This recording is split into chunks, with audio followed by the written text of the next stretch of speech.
3 KC Chiefs players to climb the depth chart after Week 14. The Kansas City Chiefs depth chart has evolved throughout the season. Here are 3 players on an upward trend after Week 14.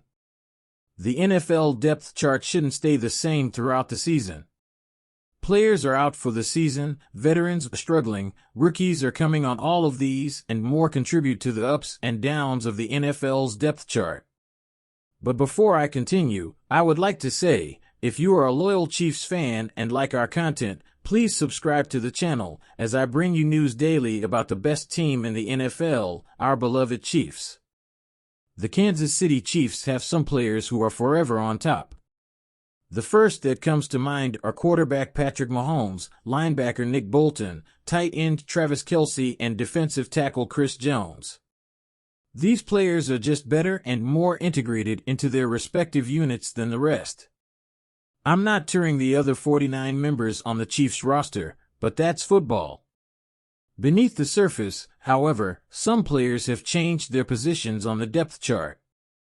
For example, cornerback Joshua Williams went from a special teams player to CB3 in Kansas City over the course of the season. Depending on injuries, games, etc., some players may outperform others week in and week out. The depth chart wasn't nearly as important late in the regular season, but it still showed progress and regression throughout the season. There are 3 players who have risen significantly on the depth chart for the 2022 season. Who are these players? Why did their reputation improve?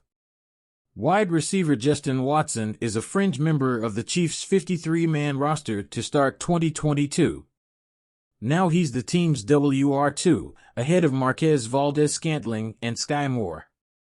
Of course, Watson's scoring spiked after Mecole Hardman went down with an injury.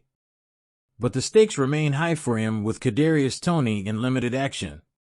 The number of snaps in a season will vary, but when Hardman is healthy, Watson is clearly the team's WR4. To be sure, Watson's stakes are off once Toney and Hardman return to full strength. But for now, Watson is a more reliable target than Valdes-Scantling and also provides a reliable presence in the return game. The hype train Isaiah Pacheco is running wild in Chiefs Kingdom.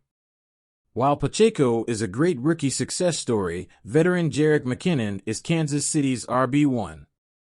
He's the best pass protector and a threat among Kansas City's running backs, which fits head coach Andy Reid's plan well.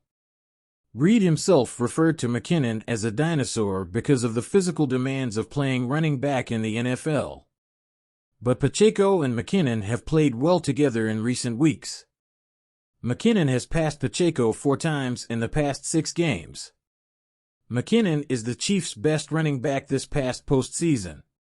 He appears poised to do the same in the 2022 season. Defensive tackle Colin Saunders has always had the athleticism to play in the NFL, but his health kept him out. Now Sanders is still available and becomes Kansas City's DT2 behind Chris Jones. Sanders was full of energy on the court, but was more famous for his backflips in college than his NFL production. Due to injury and inconsistency, he only appeared in 10 games over the last 2 seasons. Once Wharton's season ended early, Saunders' opportunities increased. But then he began outperforming Derek Nady and surpassed him in the snap count.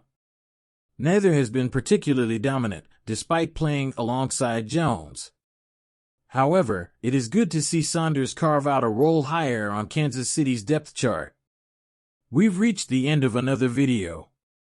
And you fan, what did you think? Leave it in the comments, and don't forget to like this video and subscribe to the channel.